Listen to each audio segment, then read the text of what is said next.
হে everyone, আসসালামু আলাইকুম।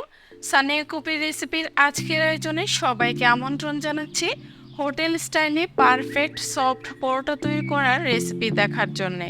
কিভাবে পরোটাটা তৈরি করলে উপরে অনেক বেশি ক্রিস্পি আর ভিতরে অনেক বেশি সফট হবে। আর হোটেলে পরোটাটা তৈরি করার সময় ভিতরে একটা ভাঁজ দেওয়া হয়। এই ভাঁজটা দেওয়াতে কিন্তু পরোটার মধ্যে একটা লেয়ার সৃষ্টি হয়। আর এই লেয়ার পরোটাটা খেতে কিন্তু খুবই মজাদার।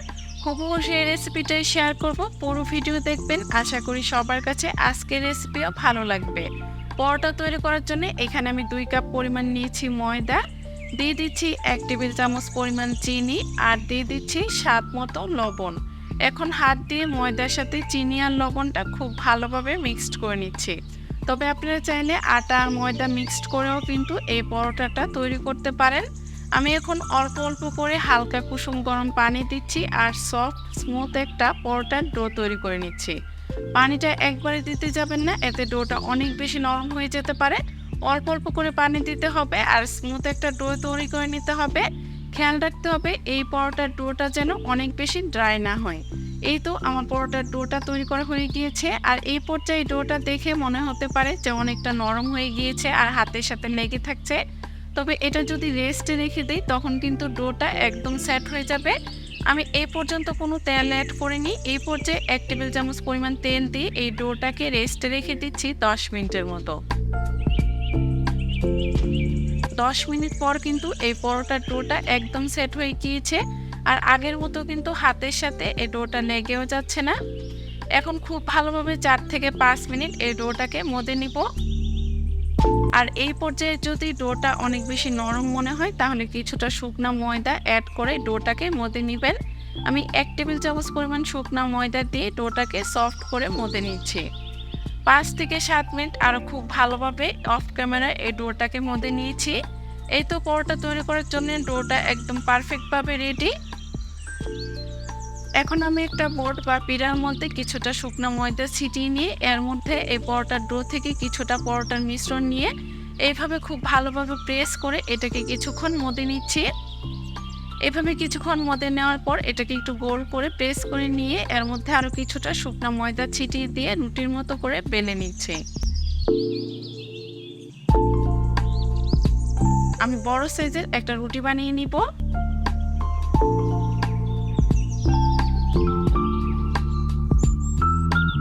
এই তো রুটিটা বেলা হয়ে গিয়েছে। এই পর্যায়ে এর মধ্যে উপরে আমি 1 চা চামচ তেল দিয়ে দিচ্ছি।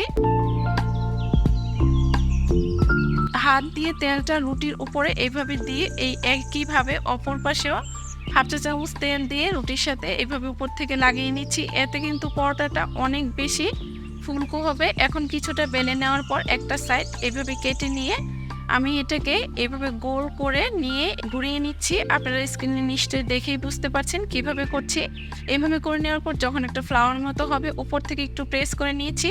আর এই একইভাবে সবগুলো পরোটা আমি এভাবে তৈরি করে নিয়েছি। এখন এখান থেকে একটা পরোটার ডো নিয়ে উপর থেকে কিছুটা শুকনা ময়দা ছিটিয়ে দেওয়ার পর এটাকে আমি বেলে নিচ্ছি। আর পরোটাটাকে আমি গোল করে বেলে নিব।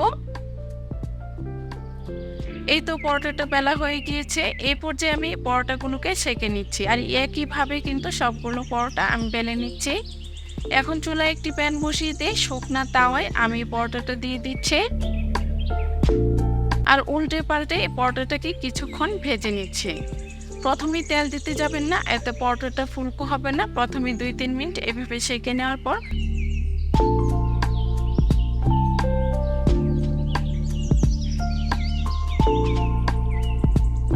যখনই উপরে এরকম কালার চলে আসতে শুরু হবে এই পর্যায়ে আমি উপর থেকে দিয়ে দিচ্ছি 1 টেবিল চামচ পরিমাণ খাবার তেল। তেলটা দিয়ে উল্টে পাল্টে এই পরোটাকে লালচে করে ভেজে নিচ্ছি। এই তো আমার পরোটাটা সেঁকা হয়ে গিয়েছে। উপরে কতটা ক্রিস্পি আর ভিতরে কিন্তু অনেক বেশি সফট হয়েছে।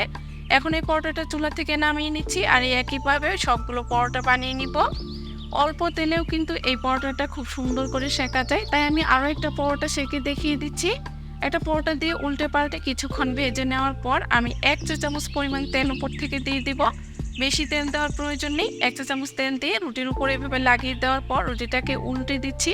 আর এভাবে উল্টে পাল্টে কিছুক্ষণ সেঁকে নিলেই কিন্তু পরোটাটা একই রকম ভাবে এরকম ক্রিস্পি আর লালচে করে ভাজা হয়ে গিয়েছে। এখন এই পরোটাটাও চুলা থেকে নামিয়ে নিচ্ছি আর পরোটাগুলো পরিবেশন করে দেখিয়ে দিচ্ছি পরোটাগুলো দেখতে কেমন হয়েছে। দেখতে যেমন লোভনীয় হয়েছে, খেতে কিন্তু খুবই মজার হয়েছিল। হোটেল স্টাইলে এই লেয়ার পরোটাটা তৈরি করতে পারেন, বাসার সবাই খেয়ে কিন্তু অনেক বেশি পছন্দ করবে। কেমন লাগলো আজকের এই হোটেল স্টাইলে সফট পারফেক্ট পরোটা তৈরি করার রেসিপি অবশ্যই কমেন্টস করে জানাবেন। ভালো লাগলে একটা লাইক দিয়ে ফ্রেন্ডস এবং ফ্যামিলির সাথে শেয়ার করবেন। এরকম আরও নিত্য নতুন রেসিপি পেতে অবশ্যই আমার চ্যানেলটা সাবস্ক্রাইব করে রাখবেন। আর আজকের পরোটাটা কিন্তু আমি মহিষের মাংসের সাথে সার্ভ করেছি। কিভাবে পারফেক্টভাবে মহিষের মাংস রান্না করবেন সেই রেসিপিটাও আমার চ্যানেলে রয়েছে, চাইলে দেখে নিতে পারেন। লিঙ্কটা আমি ডিসক্রিপশন বক্সে দিয়ে দিব। আপনার পছন্দ মতো যে কোনো কিছুর সাথে এই পরোটা পরিবেশন করতে পারেন, সবাই খেয়ে অনেক বেশি প্রশংসা করবে। কথা না বাড়ি এতক্ষণ সাথে থেকে ভিডিও দেখার জন্য সবাইকে ধন্যবাদ জানিয়ে আজকে এখানেই বিদায় নিচ্ছি। আল্লাহ হাফেজ।